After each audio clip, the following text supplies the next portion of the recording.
approximately 3 minutes for some folks. I know we still have some trickling in. The staff in the back have a clipboard with folks to sign in. We'd love to know who all's here with us. We thank you for being here with us. That is important. Citizen engagement is something that we strive for, and it's not often that we have a full house, so thank you for being here.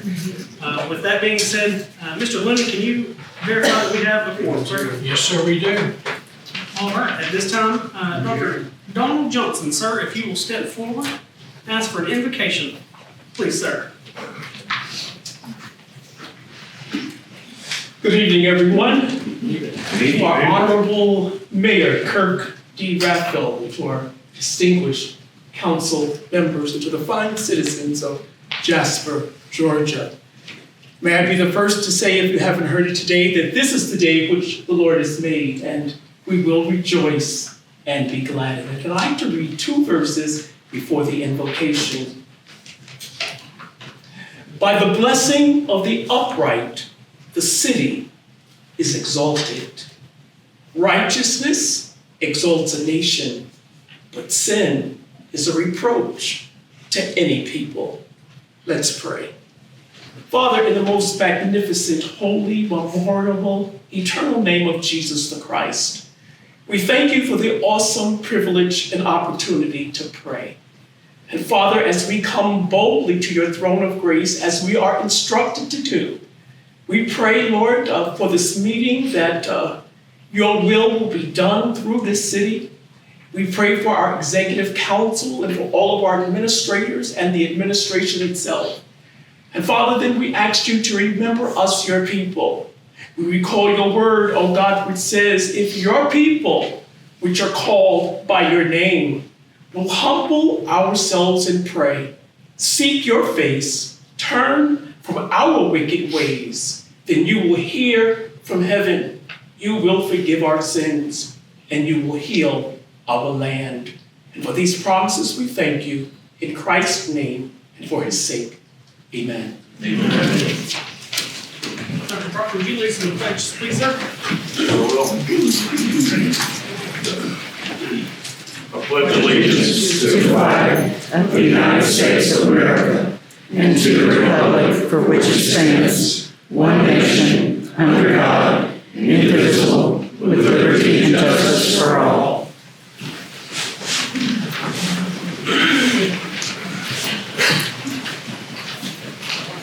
Ladies and gentlemen, if I may, for just a moment, ask for, before we get on to our next item of business, I would like to ask for a moment of silence in remembrance of those impacted by the recent tragedy over in Winder. If you'll join me in a moment of silence.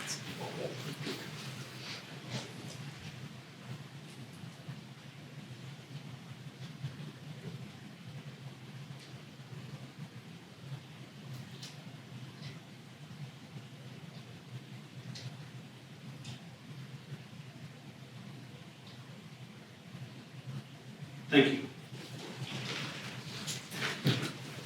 Council, at this time, I'll yield the floor for a motion to appoint Kim Goldner as interim clerk for this meeting. Our clerk is in training that is mandated by the state of Georgia. We will need a motion and a vote as that appointment. So moved. Second. Motion and a second. Any discussion, council? All in favor? Aye. Opposed, same. Congratulations, I think. Council, you have before you an agenda. Yield the floor for a motion to adopt the agenda with the amendment of the addition of an executive session before item number 6. Yield the floor. Make a motion we adopt the agenda as amended. Motion, do I have a second? Second, sir. Motion and a second. Any discussion, council? All in favor? Aye. Opposed, same. Thank you, council. Bear with me a moment as I read this proclamation. This is the Georgia Reads Day proclamation. Whereas literacy is not just an education issue, but an economic, workforce, and quality of life issue. It's also a predicator of future educational achievement, economic status, and lifelong health and well-being. Whereas in 2023, 61% of Georgia rising fourth graders did not read proficiently, And research shows that children who are proficient readers by the end of 3rd grade are 4 times more likely to graduate from high school than their peers who are not reading on grade level. Whereas the General Assembly recognized the importance of literacy skills with the passage of 2 bills in 2023, SB 211 that created the Georgia Council on Literacy, and HB 538 that requires comprehensive education reforms for reading instruction in the science of reading. Whereas understanding that collaborative efforts and strategic partnerships must be undertaken to effectively address literacy issues, the Georgia Municipal Association and its nonprofit organization, Georgia City Solutions, members of the General Assembly and football champion now turned children's author Malcolm Mitchell partnered with the Georgia Council on Literacy to launch Georgia Reads at the 2024 GMA Annual Convention. Whereas community involvement is essential to literacy improvements, and Georgia Reads will include recognizing 10 community partnerships that have increased literacy in the past 3 to 5 years as Georgia Reads communities. Whereas September 30th, 2024 marks a date when all Georgians are encouraged to create awareness about the importance of reading and encourage community partnerships to promote future literacy improvements. Whereas together we can improve Georgia's economic vitality 1 book at a time.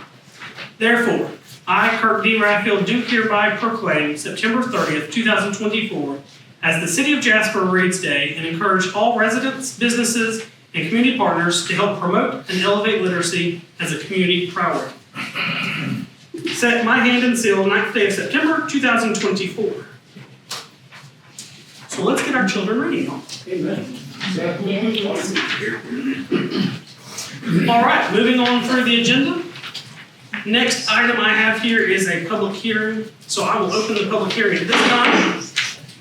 Mr. Siphon, number 1 under public hearing, number 3 are related. Is it appropriate to discuss both at the same time, sir? I think that's fine. Okay. Thank you, sir. Item number 1 is a request for a special use permit for an 11-unit cottage housing development at 0 Grandview Road. Item number 3 is a request for a variance to sections 94-3B7, 94-111F, and 94-118I to eliminate the requirement for paved access to a proposed cottage housing development. Is the applicant present? And if you will, step forward with your presentation, please. It's a lot harder to find someone in a crowd like that. It's a good crowd. It is a good crowd. If you will state your name, sir. My name is Grant Schmelk, here on behalf of Bagwell & Spears. It's our family business in Walgreen. Mr. Mayor and members of the council, thanks for having us this evening. Just wanted to cover a brief history of this property. We bought 80 acres together about a year and a half ago. We've been working with staff and you guys to figure out what we're going to do with this property. It's just for the crowd's knowledge, the front 40 acres or so is in the county, so a lot of the conversations that we've had in the community need some clarification, so I thought I'd take a second just to explain. On the front side, the front's Grandview Road, kind of see the picture here. We are going to have 7 to 9 lots that we're already zoned for. They're going to be between 3 and 7 acres. So those are going to come off of Grandview. There will be a gate there, so it'll be a gated community. So that is the county side. As you proceed up the gravel driveway that's there today to what we call the ridge, that's the property that sits in the city. So that's approximately 34, 35 acres. You guys are familiar with the property. We've talked about it before. So what we're proposing, we probably had 10 to 20 different meetings with staff and trying to work through what's best for the community in this area. It's currently zoned for around 30 units. So understanding the county's desire to do larger lots, we looked at doing that on this side, and then we started having reservoir conversations. So we know that the city is in discussions with the EPD, and that the reservoir is in the mines, which is actually under our land. So learning all of that, what we have come to present tonight is shifting from a 30 unit development, downsizing that to 11 units, moving that away from the mine area. Closest will be about 300 feet from the proposed 150-foot buffer. That is the last mine that we have surveyed. So we worked through all of that with staff. Trying to think what else needs to be in discussion. So this would be 2 clusters. They will be combined together. One is a 6-unit cluster. One of them is a 5-unit cluster. There is a special use permit ordinance that is in place, so we will follow all of those requirements as we go forward through the permitting process. And in doing so, all of these units have to stay under 1,500 square feet. So we're proposing somewhere around 1,000 square feet. There'll be 1 bedrooms. Our family's been coming up here, been enjoying this land and ATVing and riding around with horses and everything like that. So we're honored to be here in Jasper. We know that there's some confusion that's been out there in the stories, so we want to make sure everybody understands what we're proposing. Also, there's a variance request. There's an existing gravel road that serves this property, so we are asking for that to remain gravel. And if we did pave it, it's almost a mile to get back up there. So obviously the topo and the costs that go along with paving that to get up to the ridge obviously creates hardship. And at this time, I would just open it up for any questions that you guys may have. And I don't know if that's appropriate. So what I'll do, sir, I'll have you do your presentation. After that, staff will do theirs, and then I'll open up. Council, if you have questions of the applicant, this is certainly the time. For the public's knowledge, what we'll do is the applicant will state their case, present their facts, staff will present their analysis, and then I'll open it up for the public, and you'll be timed in your comments. So, council, any questions or comments for the applicant? The application was approved by the planning board with conditions. You understand the conditions and accept them? Except for the variance request, yes, sir. Item 1, your document was approved with conditions. Item 3 was not, correct? Yes, sir. No, item 3 says approval with conditions. My copy. No, you're still on 1. Yep. Right here, item. Clarify, it's recommended for approval. Recommendation. Yep. There.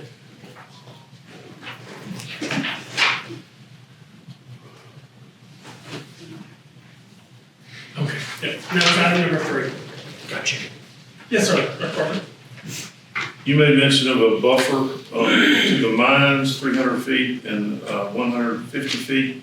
Is that from the mines themselves or from actually our well that is also above the mines? I'm not familiar with where the well is on our property. Okay. I don't know that it is on our property. No, it's on our property. Okay, yeah, so if we look, I don't know if we have a picture, I can kind of show you. But when we surveyed, the city did a survey of the mines. Okay. So what we were told is that we needed to be 150 feet away from the mine Okay. because of your buffer, and then we're an additional approximately 300 feet. So it's almost 450 feet away from the mine itself. Okay, thank you. Now, well, if I'm not mistaken, is off of the Cove Road easement that we have in place. So this is in addition to that. So we're probably over 2,000 feet away from your well. Council, any other questions for the applicant? All right. Thank you, sir. Thank you. At this time, I will call on staff for their presentation. Ms. Burgess. Welcome.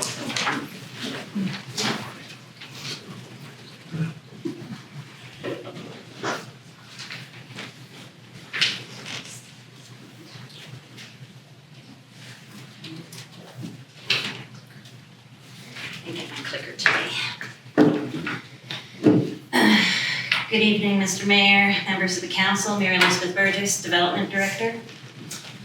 So in front of you, you have the first public hearing of the evening, and it's to discuss the request by the applicant, Grant Schmelk, on behalf of 1877 Cove Road LLC. The owner of 34.25 acres, zoned R1, which is low-density, single-family residential, located at 0 Grandview Drive, and is for a special use permit to allow for 11-unit cottage housing development. Here you'll see the existing parcel. Again, it's just over 34 acres. There are no public utilities in this area that would be able to extend, so they would be required to have septic and well. There is no public way to have frontage off of. It is again zoned R1, which is low density single family residential, which allows for a maximum of 2 units per acre. And currently it is vacant, densely wooded with ranging topographies. So this area is predominantly residentially used. When we talk about transitional patterns, this is an acceptable transitional pattern due to going from residential to residential uses, therefore compatible in that way. We also, as Mr. Schmelk had alluded to, there is to the east of the highlighted area, the 9-lot subdivision that he's discussing with the county. So as part of this, the base zoning does not change. The special use permit is just an act to allow additional use that may not otherwise be considered for this district. So the surrounding uses, as I discussed before, they are residential uses, and there are single-family residences in the area, but these are large lot dwelling units. So future land map, as you know, with the criteria, one of the main criteria for deciding whether or not a special use permit or say a rezoning is whether or not it's compatible with our future land use map and as part of the comprehensive plan. We believe as this 11-unit cottage housing would be something that is compatible, although that this does state rural residential as the designations through the comprehensive plan. This would be more of a considered a conservation subdivision where they're utilizing a small amount of land and leaving the remaining vacant. So considering it could have possibly 2 units per acre or like 68 units on this property, we think that this would be a much more compatible use than if it were to be built out as it is zoned. It is adjacent to the city-owned mines and Long Swamp Creek, and that's. So as far as the site plan is concerned, as you see on the left is the proposed clusters. We are aware that these, as they are laid out here, do not meet the entirety of the regulation per se. However, these are concept plans, and just to be able to illustrate where they could be is more or less what we look for. All the other requirements need to be met as part of the ordinance. So there are 2 clusters, one is 6 units, one is 5 units, and they do state that there will be a 2,500 square foot event center. Again, event center is not an allowed use. It would have to be a community building per the regulations. And the access is going to be provided via the that red line. That's where that 9-lot subdivision comes off of Grandview. So if you can imagine Grandview all the way to the right, that red line is the paved access that they are providing for the 9-lot subdivision, whereas they are proposing where the highlighted portion in the red is to be unpaved or stone. So staff recommendation for a special use permit, it is to approve the 2 clusters, one with 6 units and one with 5 units. Also, their approval does not supersede any other applicable zoning ordinance requirements. So just because you get a special use permit doesn't mean you can run wild on the property. You have to follow the regulations that are identified for this type of housing, but also the underlying uses or underlying stipulations as well for the district and for the zoning ordinance in its entirety. Vehicular access shall be provided via the existing access easement from Grandview Road. Vehicular access from Cove Road is prohibited. There are no commitments, warranties, guarantees regarding public utility availability or capacity availability. And all site plan review regulations and requirements must be met. So I also jump forward to the variance, if that's what you guys would like. Absolutely. I'm sorry, you guys. y'all say y'all down here, I say you guys. So, no disrespect. Use guys. Use guys, yeah. So again, here is the existing conditions. Here you can see a little bit of that topography that we were talking about. And here, again, the request is to not have to pave the access or any other area within here. And as part of our zoning ordinance, gravel or loose stone are prohibited uses, hence the variance. So there's certain criteria that you must meet in order to be considered for the approval of a variance. You have to meet all of these criteria, not just one. So the first one being extraordinary exceptional conditions pertaining to the property in question because of its size, shape, and topography. Obviously, the topography is extremely challenging. We are in the mountains, so we all know that. So number one, yes, we do consider this criteria met.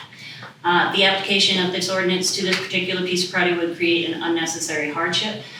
We do not believe that this would be a hardship due to all the other development in the city being able to meet the pavement requirement. And this seems more of an applicant's preference to utilize the access drive and therefore does not constitute an unnecessary hardship on that. So we don't feel that that has been met. Such conditions are peculiar to this piece of property. Again, this topography, although it's challenging, is found throughout the city, so we do not think that it is particular or peculiar to this piece of property. So the conditions, such conditions are not the result of the actions of the property owner. You know, the applicant cited aesthetic preferences, financial hardship, so this leads us to consider this more of a self-imposed versus something that was imposed upon them. So we do not feel like that was met as well. And lastly, relief, if granted, would not cause substantial detriment to the public good, nor impair the purposes or the intent of the zoning ordinance. We believe that using the existing gravel driveway could adversely affect not only the city's quality, air quality, but also cause a safety hazard. As we all know, going up and down these gravel roads is very challenging in any vehicle, especially with the topography, and we do not feel that that would make it more safe by not paving it. So staff's recommendation for the variance is to deny. Thank you, ma'am. Anything further? That is all I have, but I'm going to go back here just in case anyone wants to speak about Thank you, that. ma'am. Council, this was item number 3. Do you have any questions for our staff? Mr. Mayor. Yes, sir. Mayor, can you confirm the use by right for the current zoning at approximately 30 units? Is that correct? So they would be able to, by right, and an R1, it's roughly 20,000 square feet without a sewer and 22 with sewer, so it would come up to roughly 2 units per acre, so 2 times about 68 units up there. So there could be, use by right, 68 units. Mhm. Okay. In the future, if this were allowed, would they be able to add units to this, or would our approval be structured such that it would be limited to the 11 units? The latter. So in the ordinance, it says 2 clusters, 1 of 6 and 1 of 5. So if they were going to expand on anything, they have to come back and modify it, and if it does not meet the regulations again for cottage housing, because I believe they only allow 2 clusters of 2, or 2 clusters of 6. That's all that I have for Mary. I do have a couple more questions for Grant, if that's possible. Yes, sir. Council, do you have any other questions for staff? Thank you, ma'am. So what I'll do, staff, no questions for you. Council has questions for the applicant. What I'll do is, Mr. City Manager, if you will time, I'll give each person from the public 3 minutes to speak. If you'll just let them know when that 3 minute is approaching. For those of you that are here to speak on this, if you'll just do me a favor, I'm not going to make you come to the podium. I think it's a pretty small enough room. Unless you want to, you're welcome to. If you'll just raise your hand, I'll call on you. And if you'll just state your name clearly so our staff can write down your name, and then we'll start your time. So at this point, is there anyone here that would like to speak on items 1 and 3? Sir, may I ask my questions of Grant, my remaining question? Would you want it before public or after? I think I want it before public, if that's possible. Yep, absolutely. Mr. Grant? Yeah, would you like me to approach the? No, you're good. No, that's You okay. just stand up if you want. I think we hit around one of the major concerns, of course, which is our mines. I think other utilities on the property is a concern as well, based on conversations I've had with the public. So can you just explain to me where you would anticipate getting water, and also how you would handle septic or sewer on this proposed development? Yes, sir. Two different topics. So with the Department of Health, is who we've been working with for the soil test. We have done the soil test up there, working with a soil engineer. So we would have a community septic system that would serve this. The soils have perked, so this would be something that would be permitted through them. And then we have also met with multiple well companies to drill for a well to serve this area as well. Okay, a follow-up question on your septic system. Who's gonna own that septic system? We are. This is it will be held by us and controlled and maintained by us. Have you, not that it's terribly important, architectural concepts on what the units may look like? Have you done those already? Or? We have not. We're trying to work through this process. It's been a long 15 months, so we haven't invested in that yet. Okay, all right, thank you, Grant. What else, sir? Thank you. All right. Sorry, Nope. members of the public. You're good. All right, is there anyone here that would like to speak on this item? If you'll just raise your hand and then state your name. Yes, sir. If you'll stand and state your name for me, please. Yeah, Jim Heilman. We live 423 Wilderness Lane, just up the road. We've got 100 acres just up the road. Partially over mines also, so I was kind of curious about the EPA approving septic over the mines, but that's what they have already done? I do not have approval, no, sir. Oh, It's in process, but it's not near the mines. It's on the other side. okay, I thought the This mines. this whole development has been shifted after learning where the mines are. Mhm. So that's all been shifted to the other side. You say other side, across the stream? Across this, I don't know which stream. The stream is the water supply for Jasper, Yeah, so if you go, along Swamp Creek. if you can point to the left, the bottom left, that's the mine area. And then we're shifted to the right and top above that, so you can see how the topo flows, so it goes the other direction. Do you have the mind maps? We do. Well, guys, I'm gonna remind you, direct questions towards me, conversation with me, I'll ask the applicant to speak. With a lot of you here, it's real easy for y'all to start conversing back and forth. Mr. Grant, if you'd like to step up near the screen so you can answer questions. Sure. That's more than fine with me, to help folks understand what you're stating. I guess the other question I have is, the units, are they for VRBO, short-term rental, or are they to be purchased by individuals and owned permanently? And is there an on-site manager to control activity? Yeah, so they're to be used by us and also rented, and we'll be managing them ourselves. We're in that business. So the short-term rentals, There will be some. and a manager on-site? Yeah, we're here in town. Oh, no manager's gonna live No there. manager on-site? Right. So I'm in for kids and dogs and running around adjacent property that wouldn't be anyone there? No, sir, not 24 hours, 7 days a week, no, sir. Thanks, sir. Anyone else here to speak on this item? Yes, ma'am. If you'll stand and state your name, please. Teresa Fisher. I'm sorry? Teresa Fisher. Oh, thank you, ma'am. Yes, ma'am.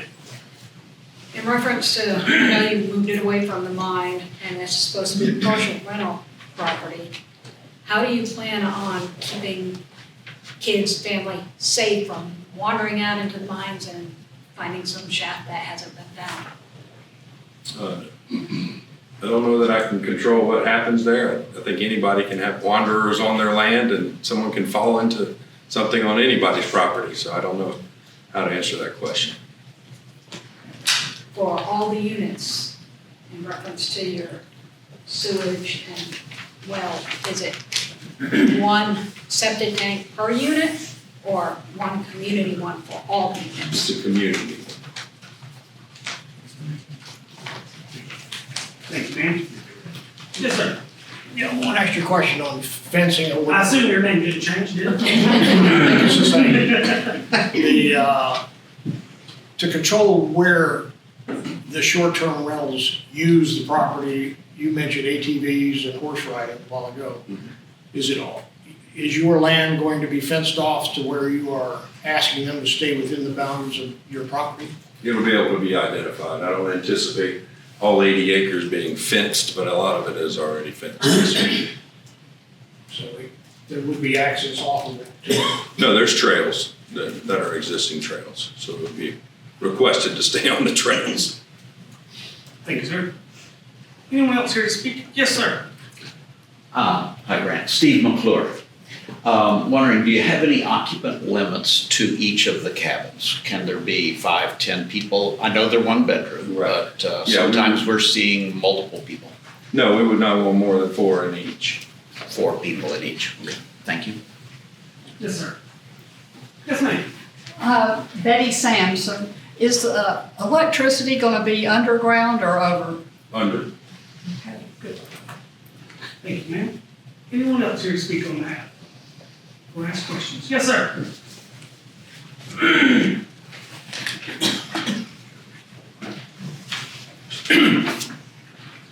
My name is Bill Miller, and I've sent each of you 2 emails, and I can be very short and not go over the same things that I put in those emails if you will put them in the record.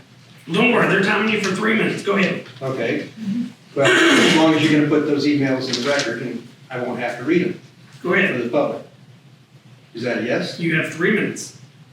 That's not a yes. Mr. Miller, you have 3 minutes. Okay. I'd like to say that I think that the staff's recommendation in this case on points 1, 3, and 10 are wrong. In that the staff is saying that this is consistent with the needs of the city and the neighborhood. And it seems to me that if you're going to put in a community of 11 units, small units, that are going to be used as a retreat, you're going to end up having a completely different kind of activity going on in this property than you have in any of the area around it. And this piece of property is isolated from the rest of the city. And I don't think that a cluster subdivision is appropriate in an area like this. It's better for an infill for the city, for an urban area, but not out here. If you go back, can you go back to the slide?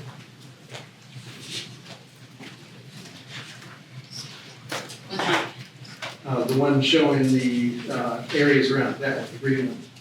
This one? Yes. You'll see that this thing in red is the one that it's the only privately held piece of property in the city that is not connected to any other property in the city, except for the city's own property. So it's isolated out there. And you're going to put basically what is a commercial activity, which is a retreat function, in a single-family rural residential area. And that's not consistent with the neighborhood. Even though the staff seems to think that, well, just because it's a rural residential zoning that you guys have in the city, R1, that makes it compatible with everything around it. All the properties around that, doesn't show it on this one, but I think you had another slide that showed that it was ag on 2 sides of this property. But you've got ag and rural residential, which is 1.5 acres. 30 seconds. Pardon? 30 seconds. Well, I would like to say that because of the staff's analysis being wrong, that you ought to vote against it and go back and I know you've had 10 or 20 meetings with them already, but I think you need to go back and take another look at it. I don't think you've included any of the public in any of your earlier meetings. And it might be a good idea to let other people know that you're negotiating with them and get some other input into this, rather than approving this special use permit. What you're doing is creating a completely different ordinance, a brand new ordinance that's never been seen by anybody else. Thank you, sir.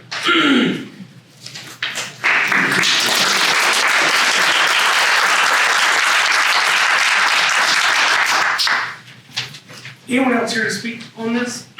Yes, ma'am. Yes, my name is Carrie Sheldon. I'd like to give him my 3 minutes. We're not gonna do that. You can come speak on behalf of He's whatever gonna you- say everything I would. Okay, well then, thank you very much. Anyone else here to speak? Yes, sir. My name is Larry McHaney. I just have a question. Is there, since these have been established as rental units or retreat, is there anything that prohibits long-term the sale of these individual units to private ownership? Or is that something that's not even being looked at? Grant, would you like to answer that question, sir, on how you're planning and deeding? We do not plan on separating these out for sale. Does it prohibit it, was the question. Mr. Sophie?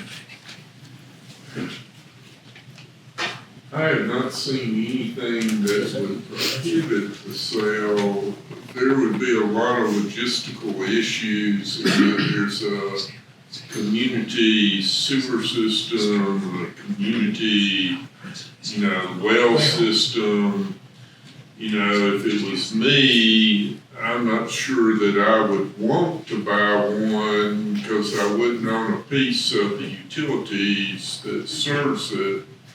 So legally, I can't say that it's prohibited, but I think from a logistical viewpoint, it'd be very difficult to split it up, because you want to have those utilities in order to have a habitable residence. Thanks, sir.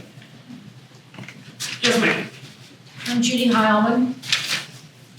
That's where we're at. You're good. I have a question about the EPD approval for septic and well over the mines. We've been here since the 80s. We have, in fact, I think the old gravel pit mine is on our property. We had left city property down below. So the question is, who is getting the EPD approval, and how does that impact the city in terms of their approval of this project?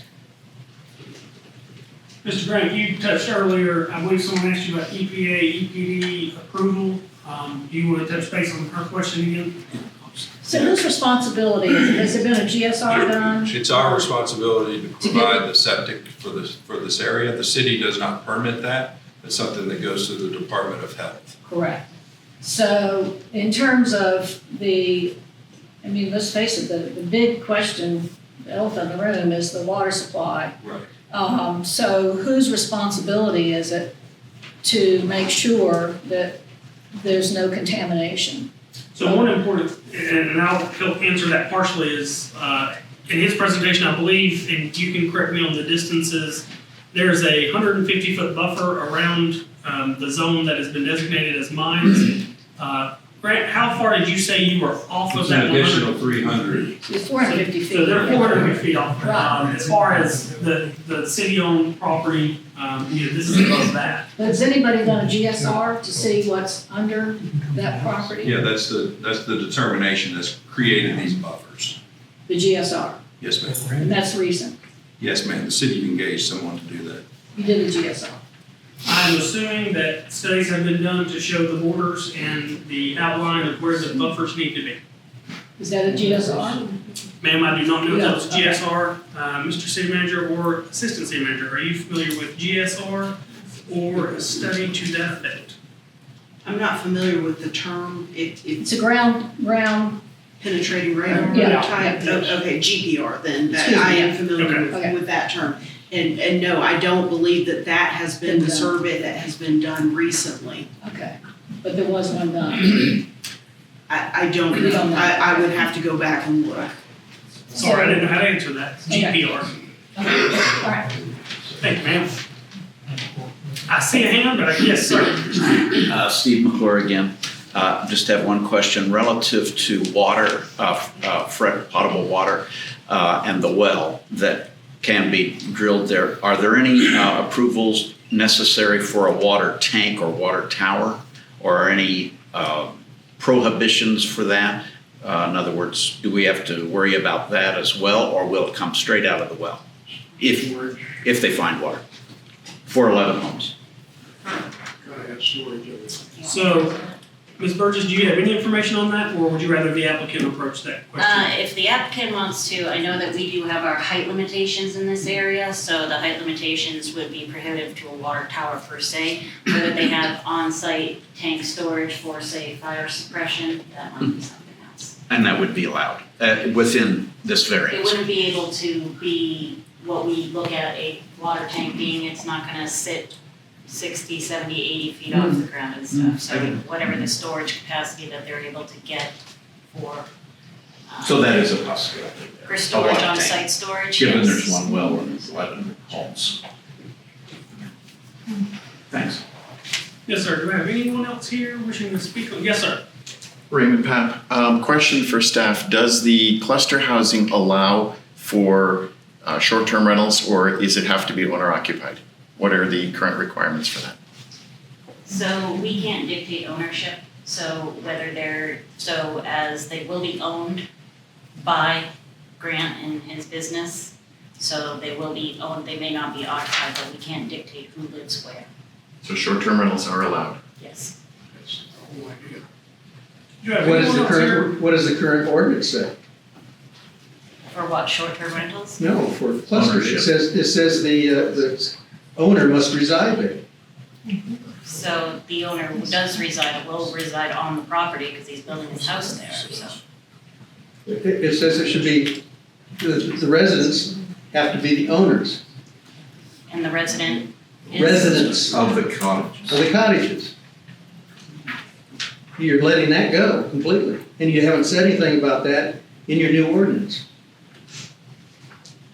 Thank you, Mr. Miller. You're welcome. Do I have anyone else wishing to speak on this item? Yes, sir. Joe Badger, when George Marble was mining down there, they surveyed all them mountains down there, and they come close to the Grandview Road. And I really don't think he's that far away from it. Thank you, sir. Yes, sir. Yes, question about the shared. If you'll stand- Oh, sorry, Joe Wright. Sorry, Mayor. Question about the shared septic system. Has engineering been done on that? No. Okay, is there a similar shared septic system in Pickens County at this point? Yes, sir. I was told so by our engineer that we're hiring. Do you know where that is? No, sir. When I talked with the health department, the only one they knew of was a commercial development, which is the Foothills shopping area, which is already having problems. I think many of us are aware of that. Yeah, I think there's been some more recent ones according to our engineer, but I don't know. When I spoke with them last week, they were not aware of it. Thank you, sir. Yes, ma'am. Angela Paget. Since the city owns this property, are they gonna patrol it? Will the police be out there patrolling the property? So the city does not own the property. I thought the city owned City limits. No, ma'am. city limits. Okay, so it'll be up to the sheriff's department I then? mean, if this is inside the city limits, our police department would have the authority and jurisdiction over the property.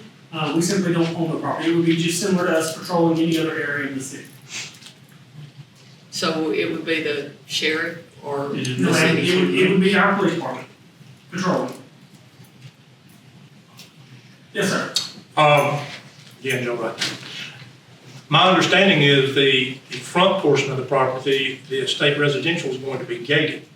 So if it's gated, how would y'all have access to do patrols? That as far as the city police department? Mr. Grant? So the discussions with the county, because it's also patrolled by the county, is a Knox box that goes on the gate for access. And Ms. Angela, I believe that may have helped answer your question. The front part Mr. Wright's talking about is in the county where the gating is discussed. To get to the city portion is through that gate. That's what Mr. Wright was asking about. Now, anyone else wishing to speak on this or ask questions? I have a question. Yes, I'm ma'am. Margaret Lonsdale. Are there sound ordinances that are applicable for this area? Like if you have a common area, bands, or if you're, doing a type of target shooting or whatever, is there any type of ordinance just that exists normally? Yes, ma'am. Okay, The city cool. has some noise ordinances already in effect. Okay, great. Mr. Seifert, do you know the times on that? I believe it's 8 a.m. to 10 p.m. or 6 a.m. to 10 p.m. I believe 10 p.m. is the cutoff at night. I think you're right. And also firearm restrictions. Correct. So there are other restrictions in place around the noise ordinances. Yes, ma'am. No firearms in the city. And I just have concerns about the water quality, just making sure that it's validated and verified, because, it does us no good. I use that water. So if it gets contaminated. So respectfully, good to have a clinical, analytic way to evaluate the water situation, please. Yes, ma'am. Anyone else here in the public? Yes, sir. Larry Paul. I'm sorry? Larry Paul. Yes, sir. I have a question about the gravel road. How long did you say it was going to be? I think it's approximately 4,200 feet. And that's coming from the private property, and the subdivision is going to be paved. So we have a 60-foot easement that goes from Cove Road to Grandview through the entire property. And then the Grandview. From Cove Road, but you said you're not accessing off Cove Road. No, sir, but we have an easement to do so. We're just working through that to keep it gated so that the property doesn't access through that, because that curve is very dangerous. So working with the city to not have anyone using that entrance. And so we're gonna go through the Grandview Well, if I side. have that entrance, if you're not going to use it, I don't understand that, what you're saying. I own an easement through it. I don't know, what's the question?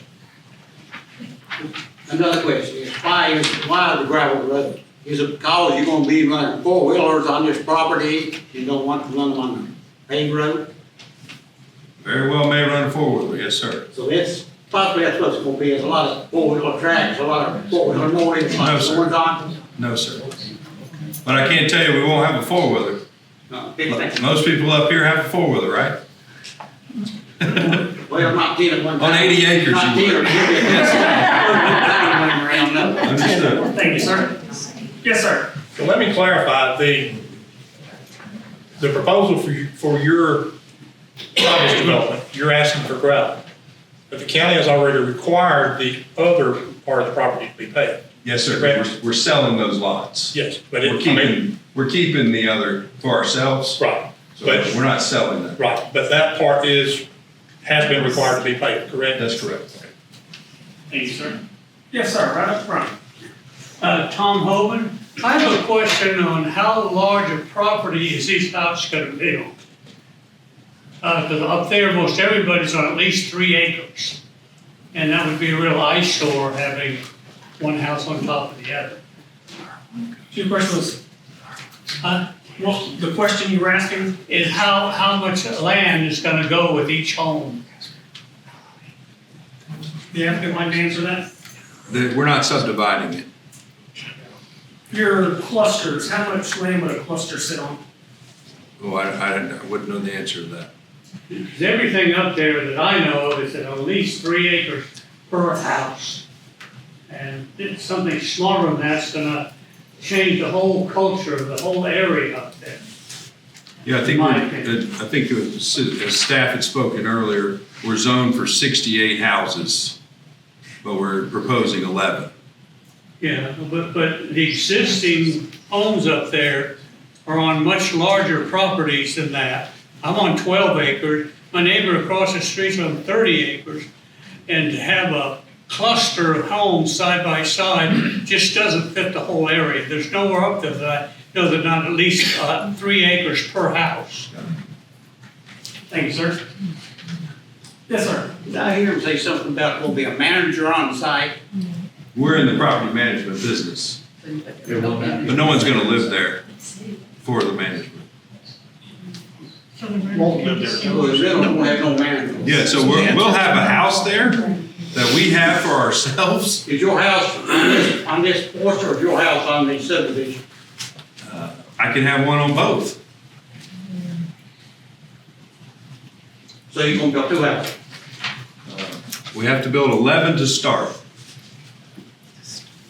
How many you plan on building later? I'm going to Sorry, remind you, if you want to dead on, speak- sorry. Yes, it's easy. If you're gonna build it 11 now, how many plan on building later? I'm going, please stand and state your name. Sorry, I ain't here today, too. Stand and state your name, please. My name's Ted All. Yes, sir. You said you're building 11 now. You plan on building any later? No, sir. So that's all it's gonna be, those 11 units. Thank you, sir. Thank you. Yes, ma'am. Betty Sampson again. What size are the lots in the subdivision where people own their homes? Is that the whole question? It would be between 3 and 6 acres. So a minimum of 3 acres for the lots Yes, sir. that have the The paved for road sale off of piece. Grandview. Okay. Yes, sir. So you gonna live in the subdivision, so you're gonna manage the lots, right, correct? No, I'm not gonna move my personal residence here, no.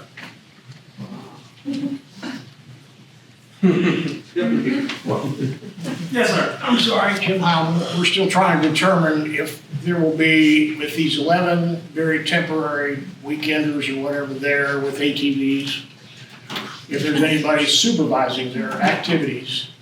And if not, who recall if they're running over our land next door? Do you have any like to touch base on that? I hope we are controlled. I don't know how to say it otherwise. Yeah, no one on site. No one's. Anyone else wish to speak on this that has not spoken yet? I want to make sure everyone has an opportunity. Yes, ma'am. My name's Jenna Finlay. When you said you operate another development like this earlier? No, so we're in the property management business. Okay. We have short-term rentals, long-term rentals. Okay, and under 1877 LLC, you have that, or, so this is a separate company? This is a holding company. Okay. Just curious. Thank you. I think it's all me. Yes, sir. Yeah, Kevin Sheldon.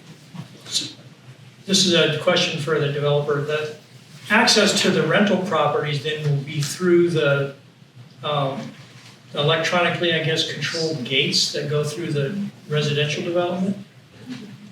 Is that a fair statement? Yes. And then I had a question in general about the city. I'm not understanding the desire for paving more land. I'm understanding we're kind of low on rainfall here. And the more land you pave over, the less water can soak into the ground. So is this just a safety thing, so like fire trucks can get in and police? That is the main aspect of it. It follows our current ordinances in place, yes. Okay. Thank you. Yeah, anyone else? Yes. I'm Jerry Sampson. This concern about people wandering off the property in one way, shape, or form, horses or ATVs, is it unreasonable to ask that you post where those limits are if you're allowed to do all of this? Wouldn't that be a reasonable thing to do? Yes, sir, that would be. So would you give your word that you would do that to assuage this? I would. Wouldn't be required. Thank you. I see a hand, yes, in the back. My name is Alva Dove, and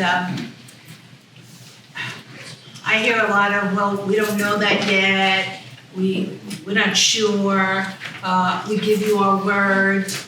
I heard all this when the Dollar General was going up, and we all got together, because we live right there, and we didn't want this in our backyard. And we were promised, no, we're not gonna use the S-curve to, bring the coat up to the Dollar General. We're gonna go through tape. And yes, we promised we're gonna do that. Well, you know what? The Dollar General, we did everything. We had signatures, email, we did this for months. and it was a done deal before we even approached here. It wasn't here, it was at the other place. If I may, not to cut you off, this will not count against your time if you'll stop time. I believe what you're referring to is a county rezone and build with the Dollar General, is that what you're talking about? Right. Okay, so when you're saying you're approaching, that was the county. Go ahead. Right. So my point is that we did all this, and it was a done deal before we, made signs and signature and all this stuff. The bottom line is, they build it, it's in our backyard. The amount of noise when these trucks deliver these cases, whatever they call of soda, it's unbearable. So people went and bought houses there, pay $500,000-$600,000, and they have this in their back. They can't even sit in their backyard because of the noise level. But we were promised, just like here, oh no, we promised that's not gonna happen. No, we promised we're gonna do this. Well, we're not sure, just like I hear now. Well, we don't know that yet. Well, and it's like this is where we live. The amount of, I have gone up the S-curve, because that's the only way I could travel to my house. I had this guy, a truck driver, a coke guy, he must have been his first time down that S-curve. He was going so fast. He looked in my eyes, he was like, I almost got killed on that S-curve. My point is that all this development, like we didn't move here because of the development. I'm from New York City. I moved here because of the beautiful area. And it's turning into, between the traffic, the trash, I could just imagine all these people in that area, what it's gonna do to our little country place that we bought and we wanted to come and live here. And we live, we follow the rules, we do everything that we're supposed to do, and it's like we're not getting, from the town, from the city, whatever it is, they're not working with us. If you have money and you can buy all this property and, the heck with everybody else, because we're here to make money, and it hurts, and I'm sure everybody here feels the same way. That's why we're all here. Yeah.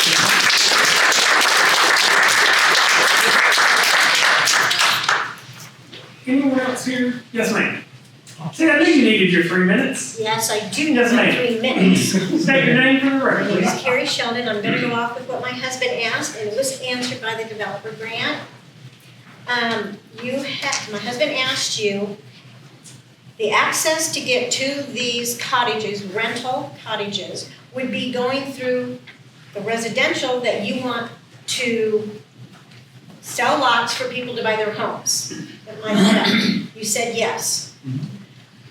Good luck. Is there going to be a disclosure for somebody who wants to buy that lot? Are you going to state to them that this is going to be a main traffic fair now for every weekend where people are going to be wanting to go in and out for your rental properties? Is there going to be disclosure? We consider Because I it think it's disclosure. going to be hard. We have most of those lots already spoken for friends and family. And for friends and family, so they are aware that they're gonna have to put up with a lot of traffic going up and down They through their like residential. they like the larger lots in that area, yes. Thank you, ma'am. Yes. I have a question about the zoning. I know you said that the base zoning is not changing, but this is consideration for the special use permit. Does that open the door for other special use permits in the area? Ms. Burgess, do you want to speak on what it takes for a special use permit, please, ma'am? The difference in that and zoning. I'm sorry, for the record, what was your name, ma'am? Carol Hogan. Thank you. So as far as the special use permit goes, you, as you are here today, everybody who is zoned R1 on that map and throughout the city has the opportunity to obtain a special use permit. There are other areas that require special use permits for other uses. Some, off the top of my head, just because I'm dealing with it right now, a commercial use that is going to have noxious fumes and needs special requirements because of what they're doing, handling materials and so forth. That also requires a special use permit, but that's obviously a C2. But every property in Jasper that is zoned R1 could have a special use permit as long as they can meet the parameters. So when we go over the special use permit, we go over the parameters in which and the criteria to see if it meets or if it doesn't meet. But aren't the surrounding areas rural residential? No. All that dark navy blue is R1. Okay, but So the areas around that, I'm saying, So- outside of that. Yes, but that's county. Okay. So if they were to annex into the city as an R1, they would be afforded the same thing.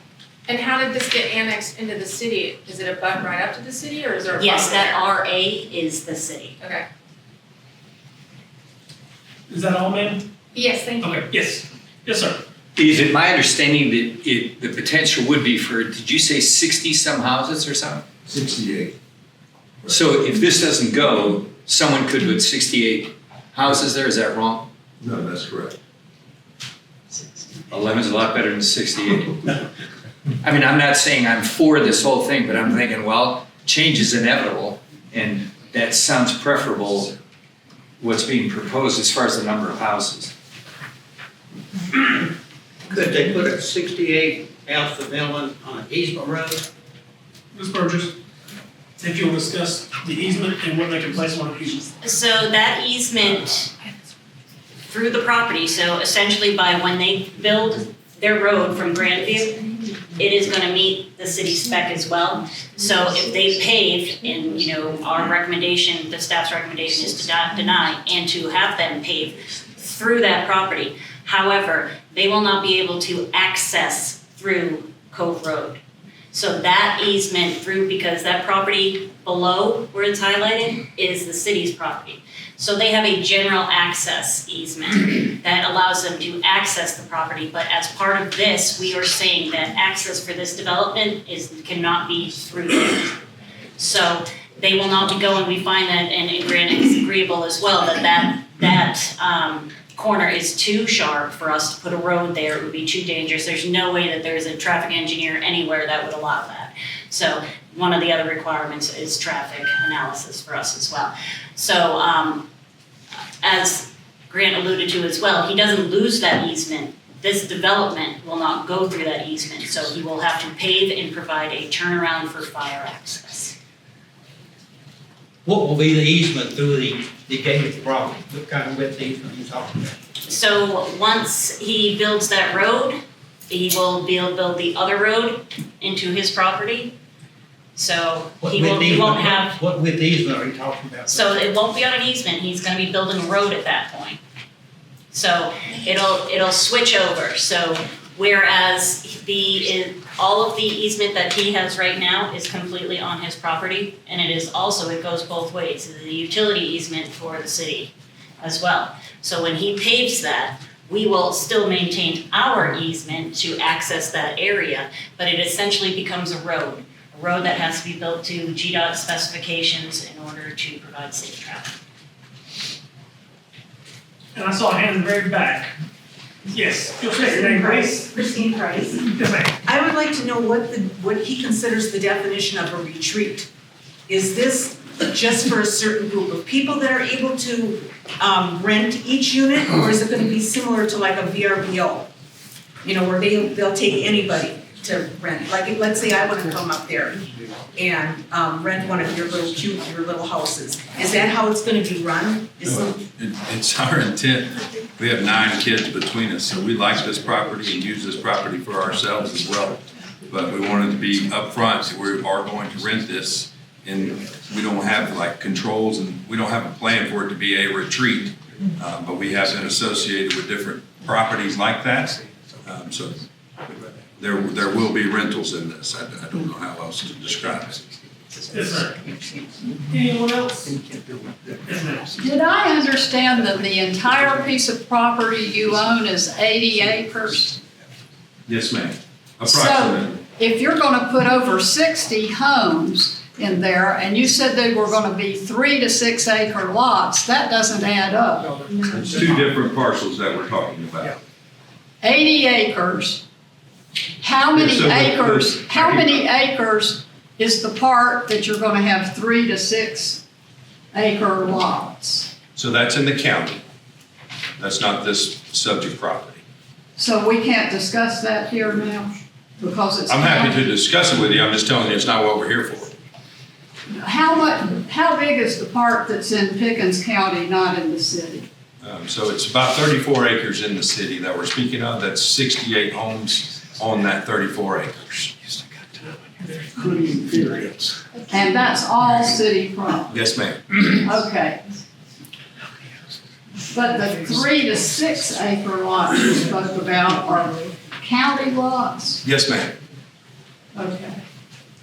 Yes, sir. You'll state your name, please. Tom Durrett. My understanding is that R1 minimum for a square footage of a house is 1,400 square feet, but they're proposing 1,000. How do we get there? Ms. Burgess, would you like to talk on the description of square footage under a special use permit versus R1? So you're correct, the R1 is a minimum of 1,400 square feet. However, one of the stipulations for the cottage housing is that it has to be at least 1,000 square feet. So the special use permit is what changes. It says over Yes. 1,500 square feet. I'm sorry? It says it can't be over 1,500 square Right, feet. but it can't be any smaller than 1,000. I don't think it has a limit on it. Okay. Both sides. I have another one. Yes, sir. The 68 total that you could build on, is that also, are you including that over the mines area where we stipulated that you couldn't build? Is that a question for the applicant? I'll direct it to you and you can, however. Grant, if you want to answer Yeah, the that. 68 is the total density for the total land being discussed. Okay. Yes, sir. Lee, you had a question. Yes, sir. If you'll state your name for the record. Sure, Casey Bishop. I will admit ignorance here. Are there any other developments like this in the area at all? In that general Cove Road, Grandview, any other rental developments like this? Yeah, if you'd like to answer that, go ahead. I think there are a lot of rental properties up here. I'm not sure exactly what. Rental, well, you're clearly building a subdivision Yeah, I for think rentals. the mountain area is definitely. I understand rental. I understand there's individual rental homes and rental cabins, but are there any other developments, subdivision like you're proposing to build, is there anything else like that where a development like yours comes in and rents out? I'm unaware of anything like it in the area. Does anyone know of such a thing? You're asking about a cottage cluster. I'll remind you, you have your 3 minutes. Ms. Burgess, if I may, I believe there's one other special use permit for cottages approved in the city on the north end of Main Street that has not been built out yet. That is the only cottage development I'm aware of. Is that accurate? I'm not aware of that, but that doesn't mean I've only been here a year and a half. So I believe to answer your question, sir, I believe this body has approved one cottage development previously. That has not been built out. That's on North Main Street. That's the only one that I'm aware of. Council? I believe they're calling those cottages, Kirk, but I don't believe that went through a special use permit. I think that's 39 homes in a typical subdivision layout. That would be the most similar. I think that was your question. That's the only knowledge I have. I did, and I will say, I came here with an open mind, straight talk. It's awkward and out of place. Just what's being proposed just doesn't make sense. We have homeowners in this area, not subdivisions for renting, and I'm sitting here trying to imagine the volume of people and activity. We are not in a rental area.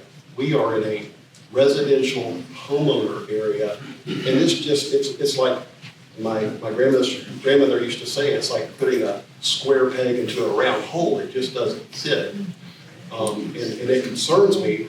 The other question I have, since there is no precedent for this type of development, there's no research clearly how it negatively impacts the value of our property and our homes. I mean, it really starts to bother me as I'm seeing what's being proposed. There is nothing like it.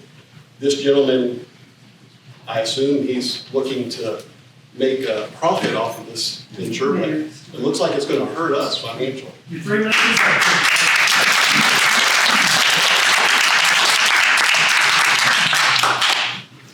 Yes, ma'am. Angela Paget, I would challenge the council to remember why this property was purchased by the city originally, was to protect the mines below it. Doesn't sound like there's been enough studies done to really confirm and clarify that even if it's been moved, there's not gonna be any damage. So I would just challenge the council to remember why you bought the property. I know you don't own it now, but why it was purchased originally and put into the city. Ma'am. Anyone else wish to speak on this item? Let me grab this Sure. one. Yes, sir, in the back. Kevin McDonald. So my first question, you might have answered it. Is this all you want to build on the property? Is those cottages? But let's say it becomes a huge success and profits come in. Yeah. Are you going to want to build more? No, we're not up here to do maximization of development. We actually enjoy the property ourselves and our family. Okay, because you have enough property to do it, so that works out. That would take away from the experience around it. Okay. Yes, sir. Oh, Jim Highland, when we bought in '86 and then some afterwards, we got a map of the lines. It's ancient and it's extensive. As Joe was saying, with Jordan Marble, they're really far more extensive than you would think. Is there someone we can compare the map we have with someone in the city? Particularly since this is out of the city, it may not have been something you were concerned with at the time. We would love to see your map. Okay, who do I get it to? You can grab staff's information. It's on our website or on your way out the door. There's some card on the counter. We'll make sure that you can get in touch with them. Sure. Okay. We'd love to look at message. All right. Anyone that's not spoken yet that would like to? Yes. That's Val Jacobson.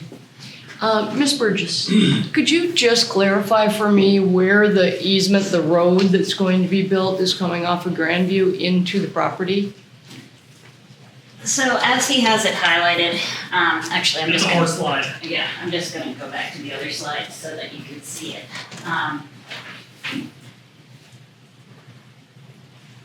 So this actually doesn't follow the easement per se. So the easement that they have with the city starts down here and goes up along here. And our easement continues this way, I believe, somewhere. No, does it go along there? No, I don't know. This way? Pretty close. Is it pretty close? Okay, I thought it deviated a little over here, but then this would be their road access.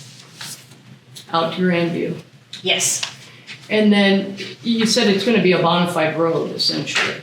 And per our requirements, yes, Yeah. that's what our recommendation is. And who's against the- responsible for building and maintaining that road? So all the maintenance will be the requirement of the homeowner, just like if it was a subdivision with a private road. Thank you. Anyone that has not spoken yet on the item that would like to? Anyone else would like to speak on this item before we close the hearing? Yes. This concern that if it's wildly successful, right, you would build more domiciles. Would he have to get permission to do that, or can he just do it? Ms. Burgess, would you like to touch base on that? Sorry, I was just going over the ordinance again. You're good. So he would have to come back, any modification that is outside of the regulations or the ordinance that has been provided, which you've all seen our conditions of approval, anything outside of that, they would have to come back for a modification. And if they were going to add to that or change anything, they'd have to come for a modification as well. At any time? Correct. Thank you. One moment, there was a gentleman in the back that had his hand up. Sorry. Yes, sir. Again. We had some experience with cluster type developments where they had events and stuff. And in our case, where we came from, the county put in ordinances as far as noise and sound was concerned. In that case, they were not allowed to have amplified outdoor music or sound. Does this city make any of those kind of restrictions? For our current noise ordinance, there's a time limit. 7 a.m. I believe is the time in the morning to 10 p.m. at night. And then there's a cutoff. So it's based on time. So you wouldn't necessarily as a part of this special use permit, take noise consideration during the day. I mean, one of the great things about moving up there is most of the time I very rarely hear any traffic or noise or, it's great. Occasionally during rush hour, I can hear, Cove Road traffic and stuff, but it's not anywhere near intrusive. And this past weekend when they had the Jeep Fest, I was actually able to hear amplified music up at my house, and we're up in an adjacent development. We're on June Apple where Sweetbriar is, and I could hear music from all the way down in the city. At least that's where I thought it was coming from. Understood. The noise, the amplified noise that you're discussing isn't part of that special use permit. No, sir. Okay. And lastly, yes, ma'am. I am confused about where the 60-odd houses could be built. Could somebody point on the map to where the 60-odd houses on half-acre lots could be built? So that is based on the zoning. Ms. Burgess, if you'll touch base on the R1 zoning and the total land use as far as size there. So the site that you see highlighted right there is in the R1 residential district, and so that use allows for a maximum of 2 units per acre. So if you were to take the 34 and change acres, multiply it by 2, just being a gross build out, obviously it would be less because of infrastructure and things like that, but essentially he could have up to 68 homes. But those are the homes he would have to go back and get permission to build? So what we were talking about is the underlying zoning. So if we weren't here for special use permit and Grant came in with a subdivision plan for 2 units per acre, he can do that by right and does not have to come to this body for a special use permit. So he can do that by right. So he could do that tomorrow if he had a plan. But where he's utilizing the special use permit, all will be allowed on this property are these 11 units, unless he wants to expand that, and then we'd have to go through this process again. But the rest of that property could have half-acre lots. Outside of the 2 little cottage areas. So he would have to actually do a plat for that as well. So, and he'd actually have to provide access. So he'd also have to take that road, make access to all of the additional lands and stuff over there. And I'm not sure because of the topography and stuff that would be feasible. But at the same time, he could get more than 11 units up there. Thank you, ma'am. People have second access too. One moment. But Yes, sir. but he could use that road, sorry. Yes, sir. I may be confused, but I thought half-acre lots for homes required sewage and city water. So in our regulation, it does have a stipulation for with or without public sewer. So if they were to, so there's a minimum requirements for square footage. Now, whether or not that meets the Department of Health, that is not something we take into consideration because that is something that they would have to make work. But if they were going to utilize it with sewer, it would be something that they would have to provide, they would have to install, and they would have to build. However, as one of these ordinances, or conditions of this ordinance more specific, there is no guarantee of any public utilities in this area. Thank you. Anyone that has not spoken yet on these items number 1 and item number 3. With no further that have not commented already on the items, I'm going to close the public hearing on item. Grant, one more question. Yes.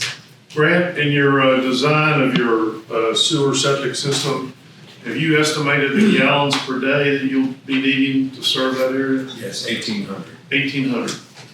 Thank you, sir. I'll open it up. Close it, I'll show you next time.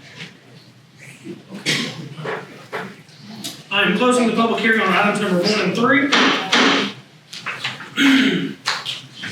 At this time, open a public hearing on item number 2, Request to rezone approximately 0.58 acres located off Pioneer Road from C2 general commercial to R1 low density single family residential to allow for a single family residence. Is the applicant present? Oh, yeah. Is the applicant present for this? If you'll come on up to the podium, sir. And give us just a moment. As first. Either stay or. Sorry. There's still a vote coming. Sure. All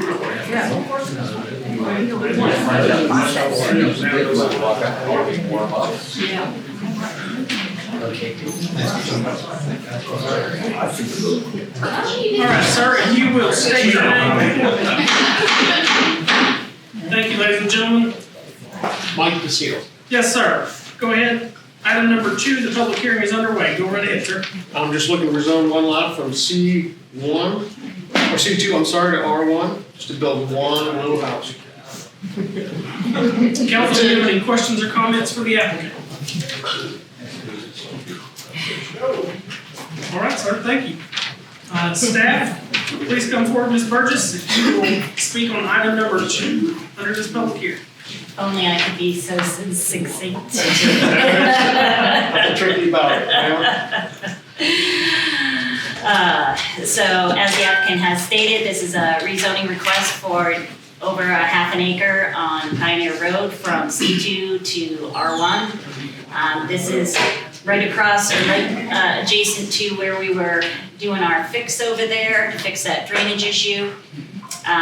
And there are public utilities in the area. They have approximately 120 feet of frontage on Pioneer, and it is the zone C2, and it is vacant and wooded at this time. So whether you guys realize this or not, but that whole area over there is C2. So I think that, it was probably the hopes that that area would turn around and produce more commercial development out there. But they are all of the C2 lots, except for this one, are located with single-family homes. So with the R1 across the street, this would not be a spot zoning or a transition pattern that would not be supported. As you can see on the right, this is how he will meet the regulations for the setbacks at this area. So surrounding area, the only surprise is that it backs up to Prodigy Boats, which is an actual C2 use, maybe closer to an M1 use, but we can discuss that later.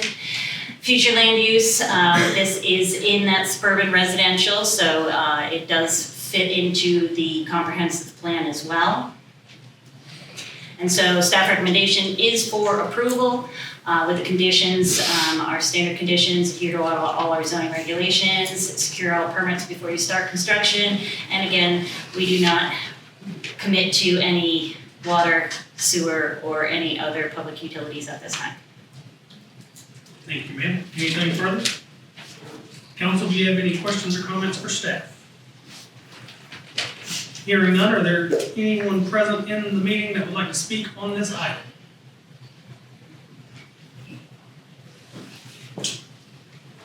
Council, any questions? Thank you, ma'am. Mr. Appleton, do you have anything further for us? No, sir. With nothing further, I will close the public hearing on item number 2. At this time, I'll open a public hearing on item number 4. Request for variance for parcel JA13 to utilize metal accents exceeding the 10% maximum allowance for the public facade, building facade, provided in zoning ordinance 94-96 C1C. And this has been continued to the next planning commission meeting. Ms. Burgess, if you'll touch base on that. Yes, the applicant was not in the audience at our planning commission meeting, and there were several questions that the commission had, so we continued it to our September 24th meeting, which will put it at our October 9th meeting. Is that correct, Connie? I've got so many numbers in my head right now. September. What's the council meeting after? What's the first one in October? Is it October? October 7th. 7th, see, 7th and 9th.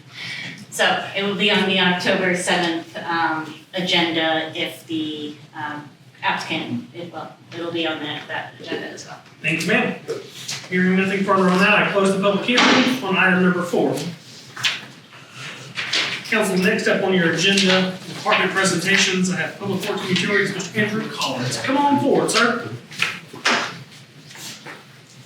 Good.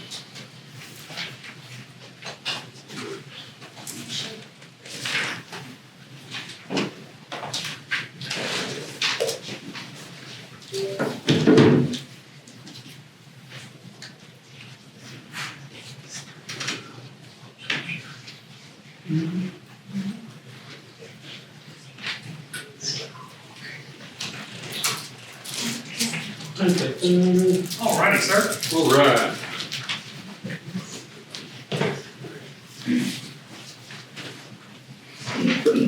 All right, so I'm Andrew Collins. I am the Utility and Public Works Director for the City of Jasper.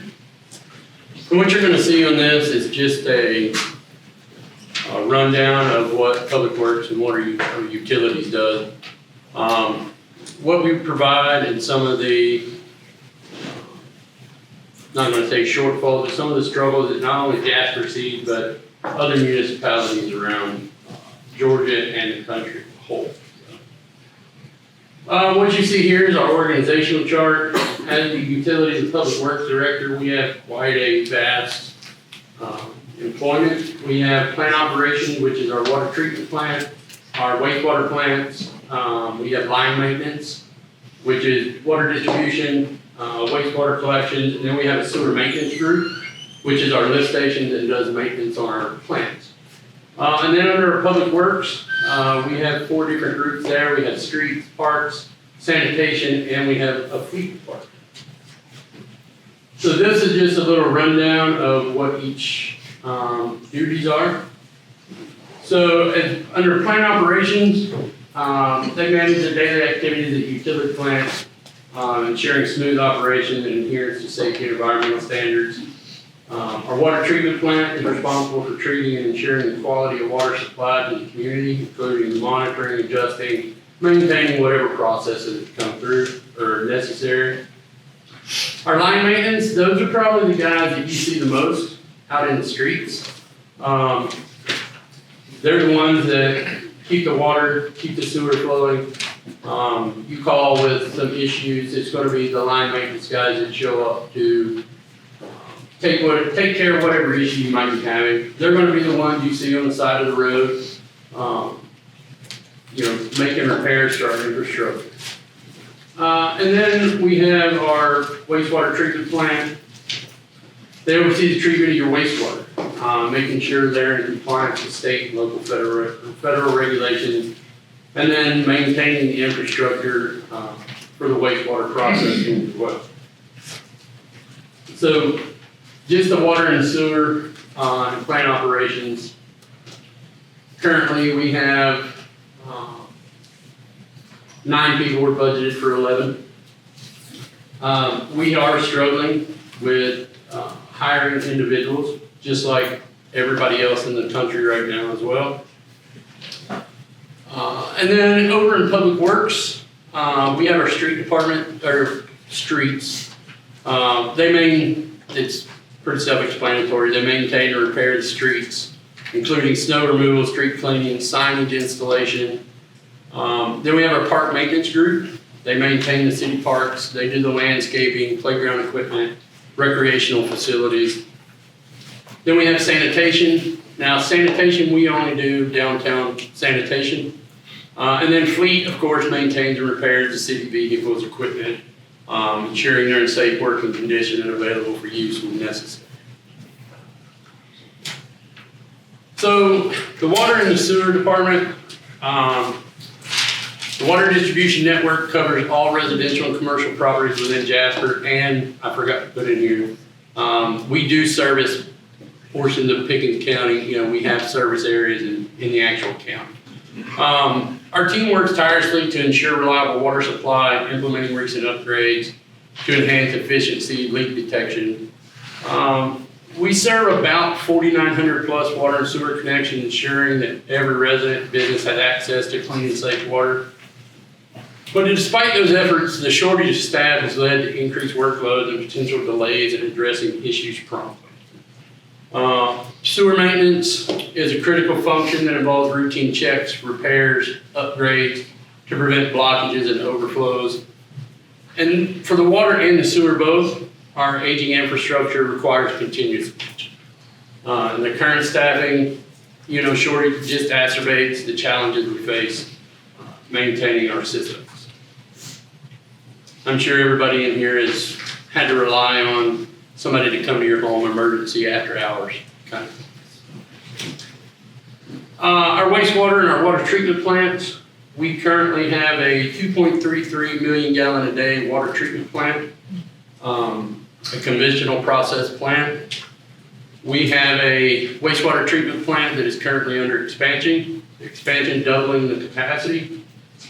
And then we also have a small package plant. And these are ran by 4 operators with a 5th one that is vacant. And our water plant is a 24-hour operation. So you can see the struggle we might have running 3 processes with 4 people, 5 people. So one thing that our water treatment plant does is we implement an AMI to help track our water usage, our water loss, to try to keep that in compliance and to make sure that we don't have any major issues that we just has went unseen that we're not aware of. So we're upgrading our water meters to AMI technology, which allows for real-time monitoring and leak detection. And the technology enhances efficiency and accuracy in water usage, data collection, helping us identify and address issues promptly. This is one of the easier things to implement to be able to monitor what we're providing and issues that the residents might have. So jumping over into the parks,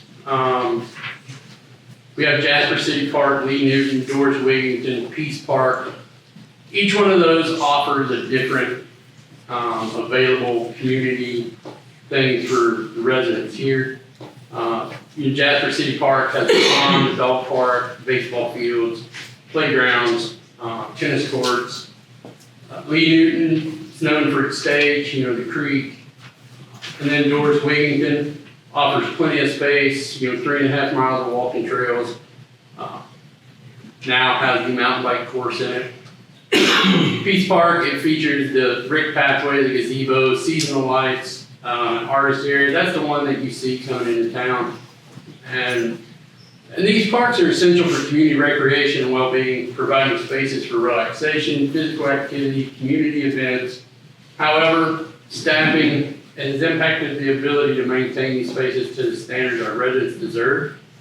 Our Public Works Department does a very good job, in my opinion, with keeping the parks, keeping them available for any community recreation, any residents to enjoy. Currently, we have 2 sanitation employees, 1 mechanic, and I believe we have 8 public works. So to maintain our streets, our parks, the number of employees that we currently have, we are not as lucky as the police department who mentioned in their presentation they were fully staffed. And it's not a Jasper thing that's having a problem with staffing.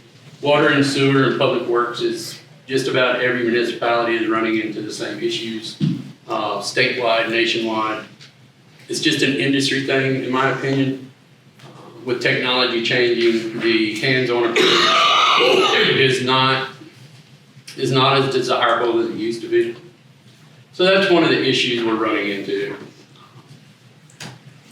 So some of the disadvantages with the employee issues that's running across is, in water distribution, it has several. The increased workloads can lead to burnout, reduced efficiency among the staff, delays in maintenance. But with all those downfalls, the staff that we have here in Jasper keeps the city running, keeps the infrastructure going. And with aging infrastructure, the issues are going to continue. But our team that we have in place, they do a great job. And Public Works, when the same thing happens there with with the employment issues, declining service, but again, Jasper does really well at, even with the shortfalls of whatever it may be, of keeping the parks, the water, the sewer, running in the best way and as best that we can. So the purpose of the utility and the public works divisions are essential for maintaining Jasper's infrastructure. Our mission is to ensure reliable water and sewer services, to maintain public infrastructure, support the community health and safety, and of course, adequate staffing at some point is going to be crucial for fulfilling these duties and responsibilities in the future. And with all infrastructure, it does not get better with time. Just like us, we start slowing down after time. And we start aging, breaking, some of us sooner than others. So just in a summary, the city of Jasper, we face challenges just like everybody else in the water and the sewer and the public works. We're trying to minimize all of that with what we have to keep the residents safe, to keep your water safe, to keep your sewer flowing, and we try our best to minimize the interruptions when they do occur. That is the skinny of utilities and public. Thank you, sir. Council, do you have any questions for our director? Thank you, sir. Thank you, Andrew.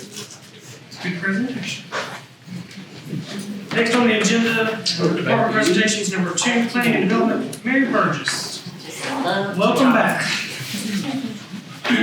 Glad you didn't go far. Yes. Talk about my favorite topic. Yes, ma'am.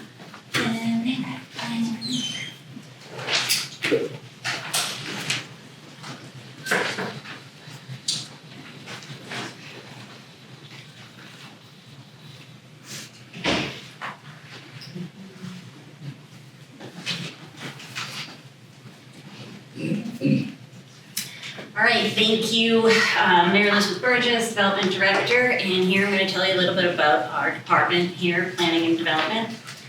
Now, I put this picture on here because when I first came to Jasper, one of the first things I was instructed to do was to go out to Grandview, gateway to Grandview, and get them into compliance. Now, this picture makes me terribly happy because look at the grass and everything's contained and it just looks so nice over there. So anyway, a little nostalgia. So our department layout, so I consider us to have a little administration department where it is myself and our admin. And then we have a planning and zoning portion staffed with a planner. We also have our building with our building inspector and our code enforcement with our community inspector. So we'll start with planning and zoning. So what do we do in planning and zoning? We do just about a little of everything. So as you saw tonight, we review and process rezonings, SU special use permits, variances, annexations, and we're also the staff for the Planning Commission. We also coordinate site plan review applications, review and issue business licenses, review and issue sign permits. We do erosion and sediment control, review and inspection, site visits and compliance. We maintain the records and plans and permits. We do our annual reporting for census and Georgia Soil and Water Conservation. We also do zoning verification letters, plat endorsement, text amendments. I'm sure there's probably a handful of things that I'm missing as well. As some of you may or may not know, the process in which we get to you guys for voting on our rezoning, our variance, special use permits, etc. So first and foremost, I found a typo. Did I find it before you?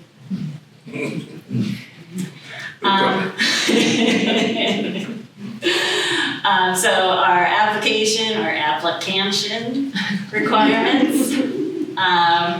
So once we get our applications are due about the second week of the month before where the Planning Commission is going to meet. So it gives us about a 6-week lead time. In that lead time, we have certain requirements. So we have to post a sign, a rezoning, annexation, whatever the topic may be, on said property. And that has to be up there for 30 days prior to the public hearing. So tonight, we're at the public hearing, so we also do it 30 days before this public hearing, but we have a public meeting that is less than 30 days.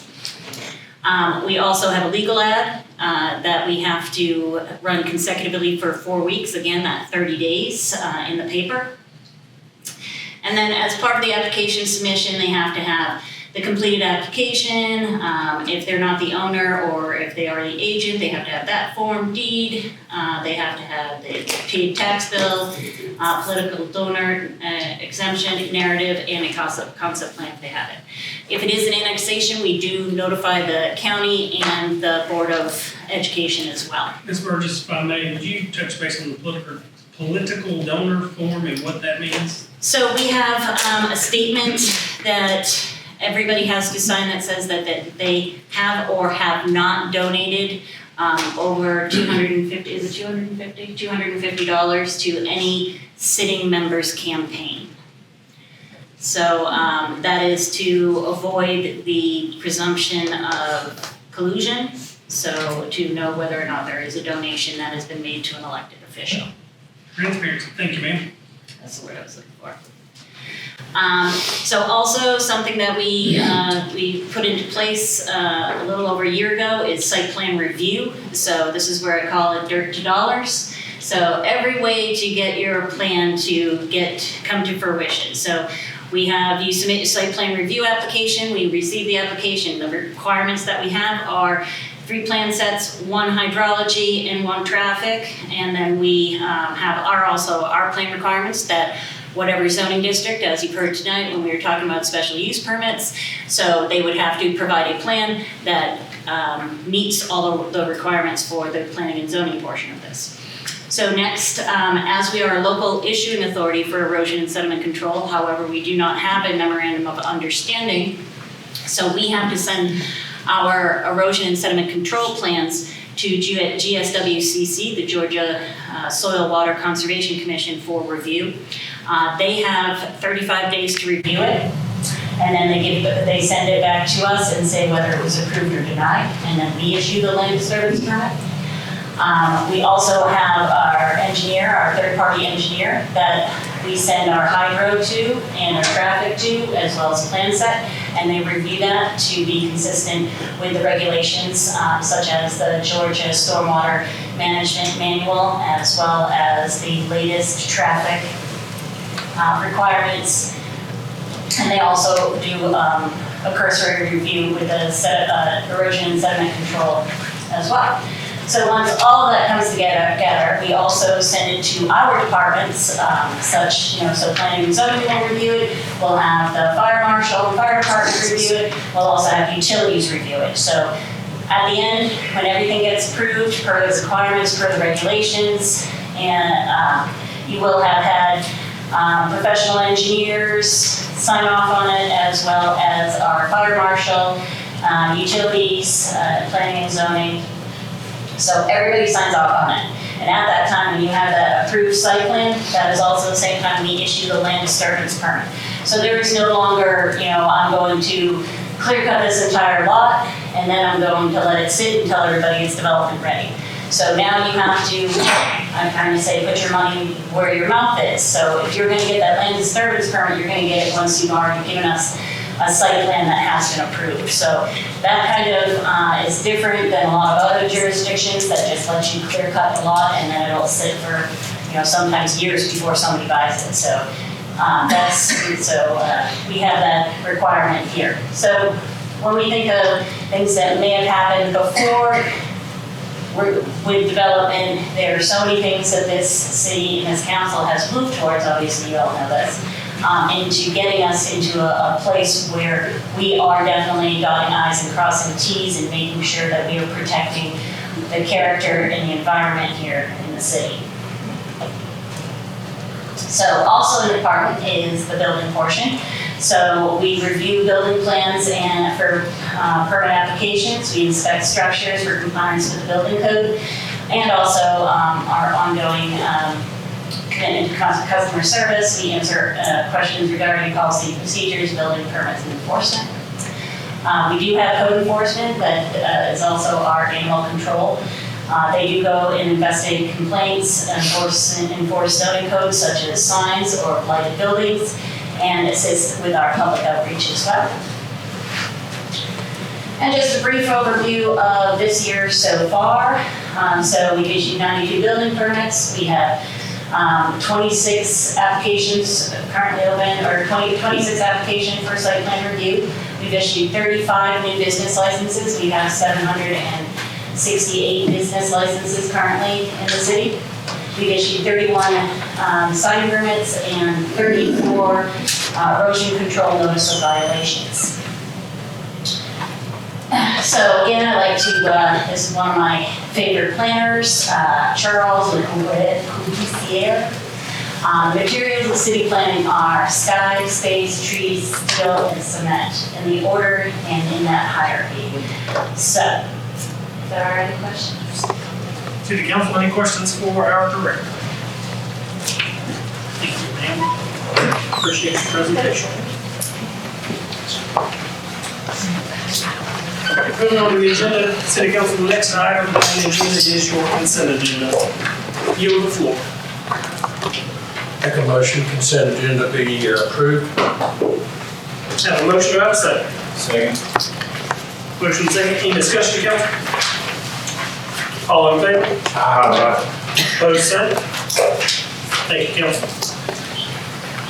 Unfinished business, item number 1, Pinnacle RE Holdings, cease and desist appeal for 191 Interstate South Drive, Jasper, Georgia. Joint agreement to be continued until October 7, 2024 per the city attorney. Council, yield the floor for a motion to continue this to the next regular council meeting. So moved. So, motion, do I have a second? Second. Any discussion, council? All in favor? Aye.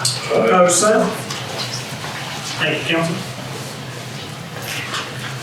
Under new business, item number 1, consideration and approval of ordinance 2024-22 for the request for a special use permit for an 11-unit cottage housing development at 0 Grandview Road.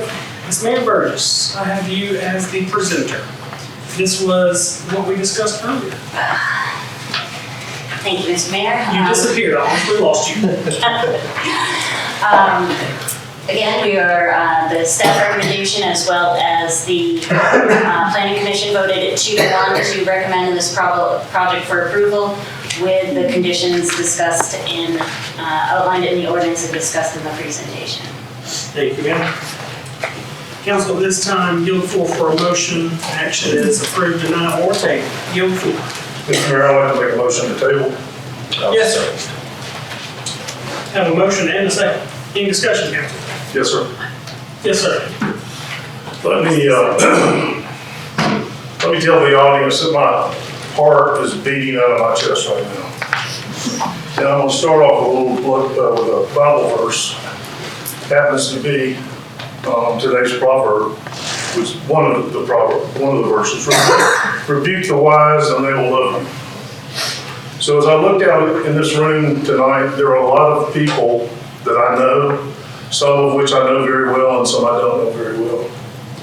And I apologize for my lack of involvement in this process as it went through our council and our committees and our staff. I had a personal issue that I was attending to and could not devote the attention that I normally would in such an important matter. And so when I came into the chambers tonight, I didn't really know which way I was going to vote. And it should be very clear. But I can tell you, when our staff is having 15 or 20 meetings on something like this, it's so they can try to figure out what the best thing to do for our city is, and also the best thing to do for our community. And though this particular item is clearly delineated by our city limits, it obviously carries over into our county, and that's why we pay such devoted attention to some of the comments tonight. But I heard a lot of disparaging remarks, and I can tell you they're all untrue. Our staff would never intentionally ignore something in our ordinances. We're human. We would never succumb to some sort of unpowered relationship with a developer. And in my conversations with citizens over the last several days, that was even suggested to me.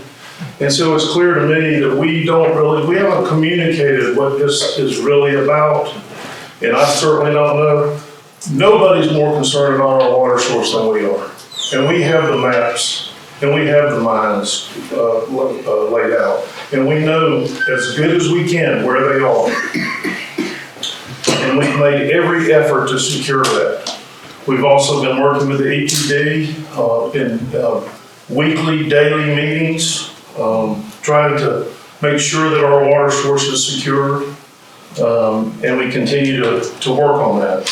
But it's clear that, so from the water source side, I'm certainly concerned, and we think that we've made every effort to secure our water sources. We've purchased property lately, we've looked at other properties.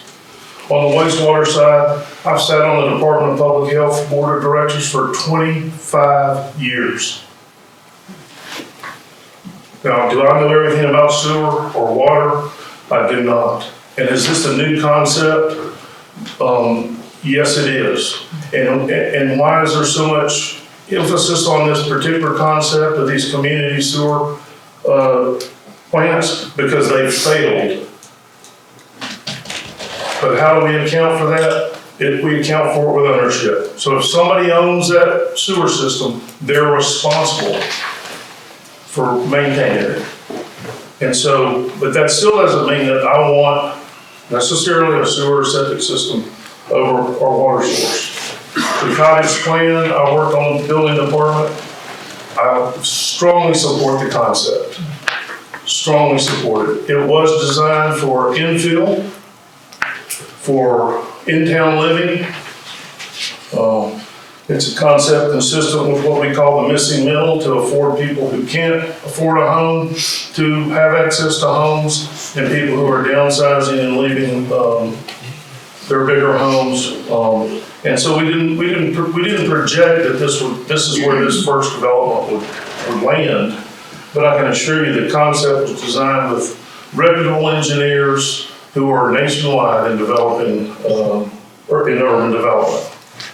And so those are my concerns. It seems from a densities perspective, all of these folks some of which I care about a tremendous amount, would be saying, this is a no-brainer. This guy could build 68 homes here, all with septic systems, all with wells. And there's not a thing that we can do about it. That's the use by right. That's our constitutional right to build those homes, the property owners. But we've come up with a way that potentially we can cut that back down to 11. And I'm not saying I support this or I don't. If I knew, I wouldn't be standing here saying this. I'd be raising my hand.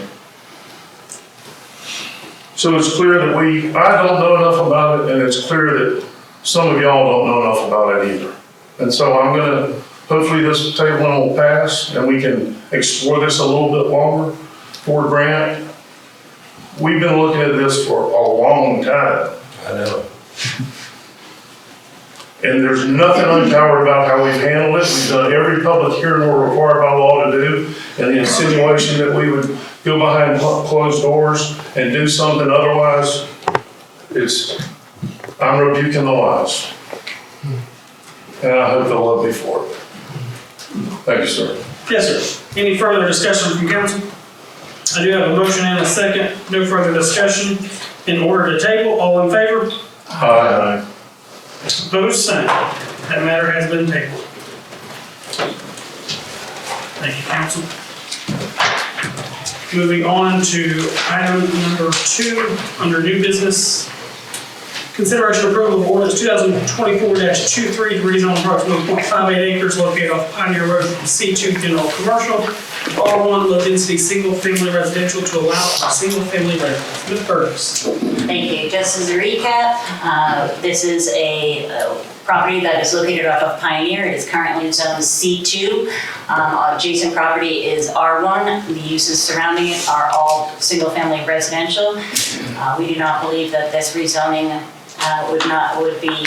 we believe that this rezoning would be consistent with the existing development plan, and Planning Commission and staff recommend approval with the conditions we spoke about.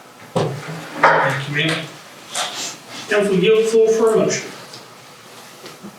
Motion to approve with conditions. Motion to approve with conditions. Do I have a second? Second. Motion and second. Any discussion, council? Conditions are on here. I just wanted to point that out. I did not ask that if he understood and agreed to the conditions, but I'm sure the staff is happy with that. We do try to put it in the minutes. I have a motion and a second. Any further discussion, council? This is to approve. All in favor? Aye. Opposed, same. Thank you, council. Item number 3, consideration approval of ordinance 2024-24 for the request of variance to sections 94.3B7, 94.111F, and 94.118I to eliminate the requirement for paved access to a proposed cottage housing development. Ms. Burgess. Yes, this is also for the special use permit application. They wish to not have to meet the requirements of paving the roadway. Staff established that they did not meet for the cumulative criteria for granting a variance, and therefore staff and the Planning Commission both recommended denial. Thank you, ma'am. Council, at this time, yield the floor for a motion. I'll make the motion to deny question first. I have a motion. Do I have a second? Second. Motion and second. Any discussion, council? All in favor? Aye. Opposed, same. Thank you, council. Next item, number 4, consideration of approval of health insurance renewal. Mr. Douglas, welcome to the meeting, sir. Thank you, Mr. Mayor. Council, so as we discussed in the work session Thursday, and I know our city clerk Lori is not happy that she's not here. However, we do feel as though that we have not received any sort of negative direction relative to the suggestions we made. Just to give as a recap, the city did go out to look at renewals in terms of our existing health insurance. We have Anthem, Blue Cross Blue Shield through the GMA pool. We originally received an 8.9% increase. Our broker MSI went out to the market. We had no bids other than just one with a 2% decrease over current. So when we got to further examining this, we did come back with a renewal of about 6% or 6.9% through Anthem Blue Cross Blue Shield. And although we did recognize a decrease in Cigna, we had asked for a second-year rate cap because we had a historical average 5 years of about 3% increase with essentially 0, 0, 3, 5, and 7 over the last 5 years, which is important in terms of when you're looking at controlling costs. So recognizing that as a business decision, Cigna did put a rate cap of 15%, and although that does not mean that they would not go forward, it is my experience as well as Lori's experience and others, as you all in private or public, recognize that typically the business model is going to be to maximize your profit. So we weighed the recommendation to you all of staying with our existing GMA pool, the Anthem Blue Cross Blue Shield, predicated on the fact that even with a 6.9% increase, if in year 2 we recognize an average or even a comparable as we did this year, which based upon our loss ratio that we were able to ascertain through GMA, we do feel as though that we would essentially be starting in year 2 about even par. So the short-term gain of going for Cigna did feel as though that it would cause some disruption to the plan. Because they could not run a full disruption report, we're unaware of exactly the specific providers. We do know that 98% of our employee population would have a provider within a certain area that they could go to, but we just felt as though that absorbing this particular increase and staying with our existing provider and recognizing that our next year there's no guarantees, but we at least have a 5-year look back to say that we feel comfortable that we should stay on track of minimizing our exposure for year 2. So we would recommend to stick with our existing provider. Thank you, sir. Council action requested on this is consideration approval of insurance renewal with the current provider and to authorize the mayor to execute any and all related documents. I yield the floor for a motion. The motion be approved. And this does come from the Finance and Administration Committee. Thank you, sir. And that does authorize the mayor to execute any and all documents? Yes. I have a motion. Do I have a second? Second. Motion and a second. Any further discussion, council? All in favor? Aye. Opposed, same. Thank you, council. Item number 5, consideration approval of advertisement of tax millage rates. Ms. Lindsay Williams. Hello, ma'am. Thanks for hanging around with us. I spoke really fast. Thank you, Mayor. Good evening, Mayor and Council. As y'all recall, on Thursday, we had a discussion regarding advertising for our millage rate. So staff's been reviewing the tax digest, and we have to come up with a determination as to whether we want to roll back the millage rate or keep it the same or increase it. So if you don't roll back, you're required to have 3 public hearings, and you have to advertise for those public hearings. So staff is just seeking direction as to how y'all would like me to advertise this. We're recommending $1.5 million to advertise $1.5 million increase. I need y'all's direction as to what we need to do. Thank you, ma'am. Council action requested staff's received and reviewed the text digest. There was an increase in the digest this year. Staff's recommending advertising a $1.5 million increase over the 2023 millage rate from 5.221 to 6.721. Mr. Douglas, I believe you had some comments. Yes, sir. Just to make sure that you all, as well as all those in the audience and others watching this, this is the obligatory thing that we do in terms of our millage rate is one source of our revenue. So for instance, we said last Thursday, to give you some idea, the current millage rate that we have yields us about 25% of the overall general fund revenue that we need. So there's 75% of what makes us operate as a government. Take away water and sewer, that's your enterprise, but general government, 25% is about what the millage rate allows us to have. So again, the collection in terms of monetizing it, put in a dollar amount, is around $2 million, a little less than.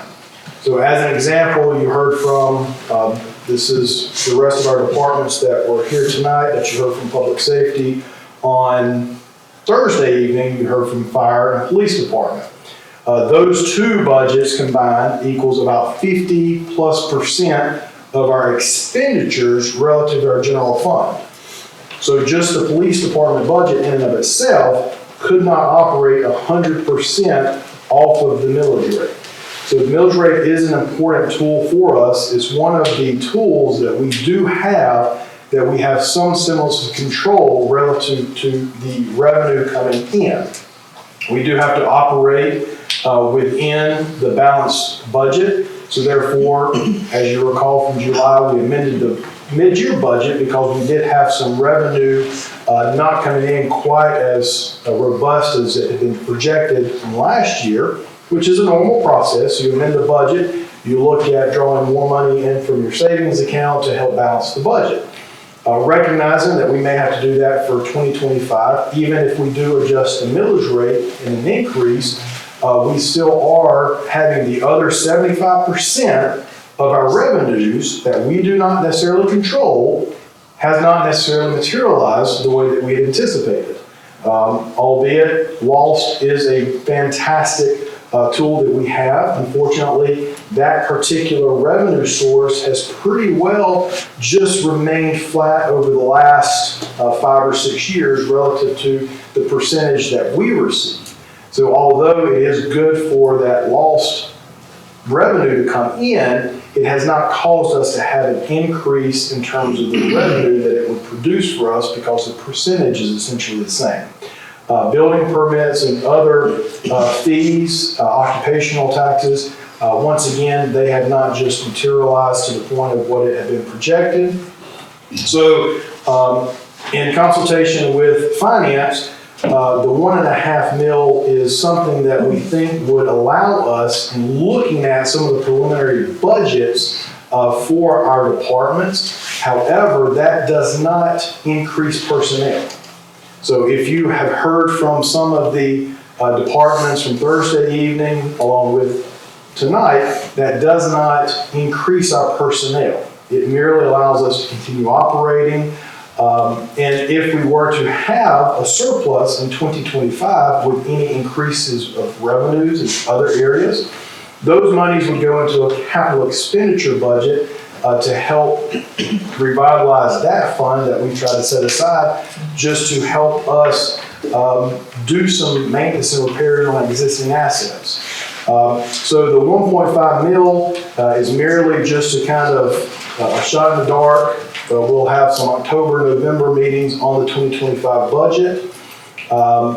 But as Dr. Proctor had inquired of on Thursday, you can advertise a millage rate in whatever form or fashion you may see.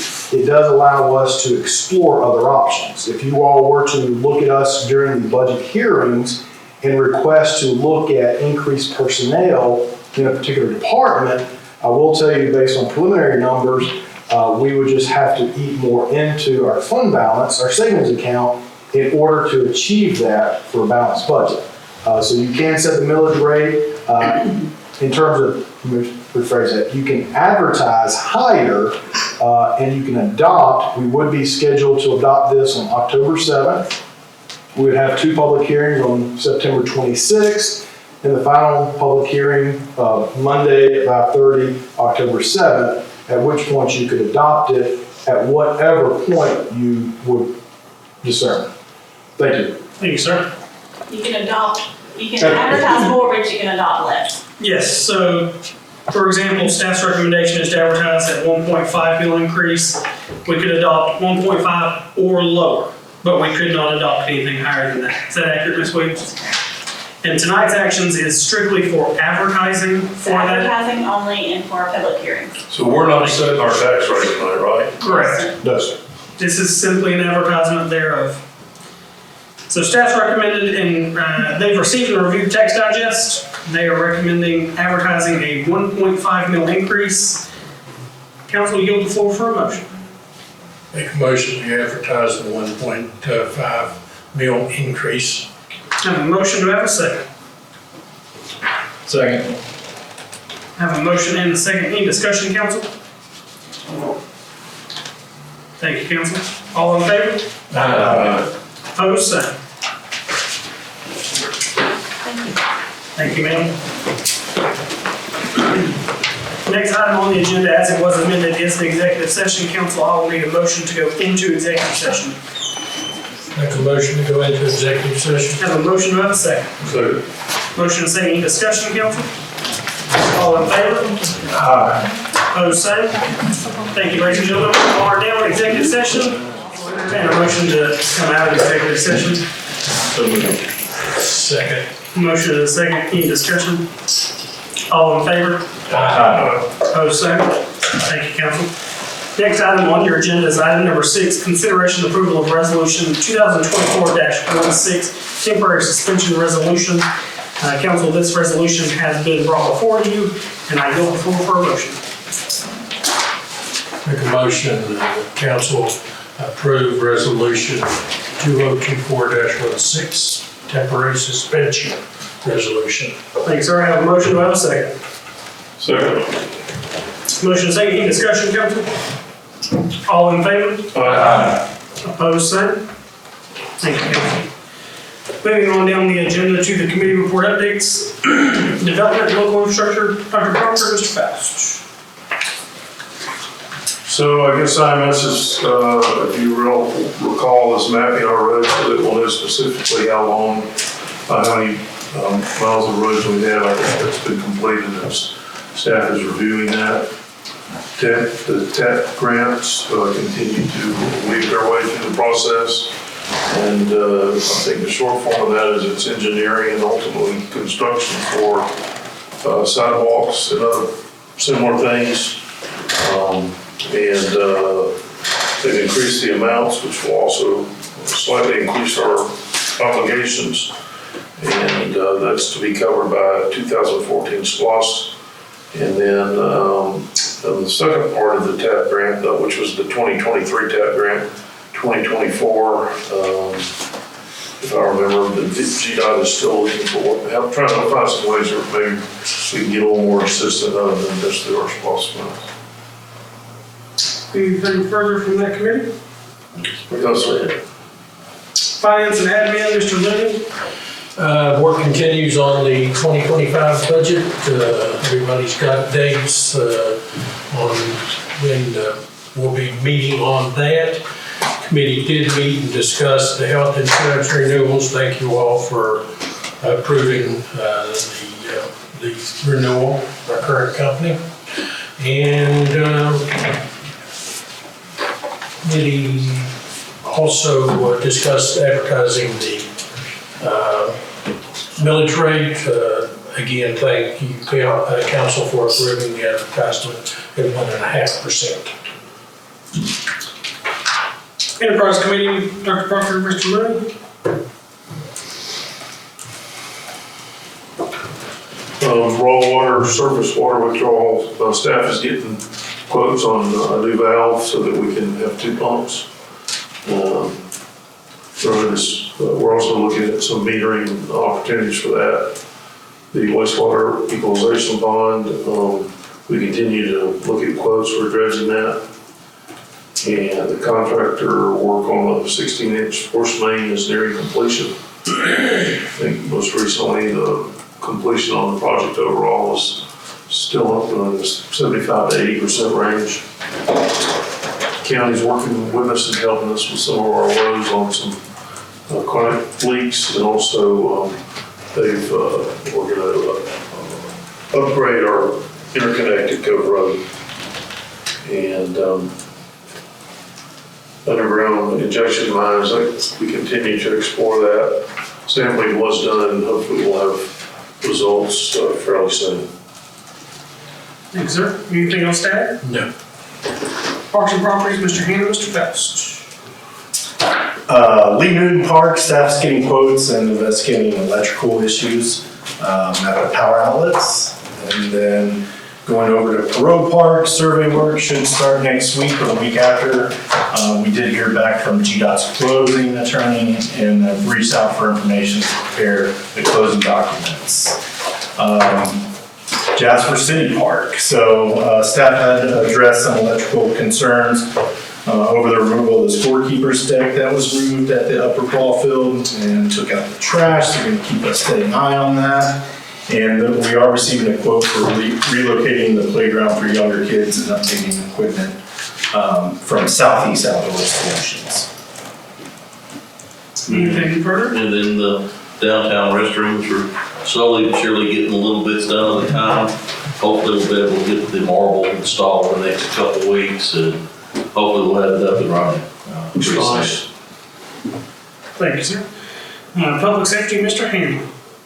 A lot going on. It's a busy time of year, especially for our police department. So National Night Out is set up for September 28th, 4 to 7 at Lee Newton Park. We also have the Derby coming up October 12th. We have all 1,800 bales of hay have been delivered. And they also have put down the down payment for the building and should be getting that in 4 weeks. As far as the Jasper Fire Department, had a great update last week. They're doing some swift water training, rescue training, and apparatus operator training. And work continues at future site at Station 14. Fantastic. Thank you, sir. Mr. City Manager, if you have no other business,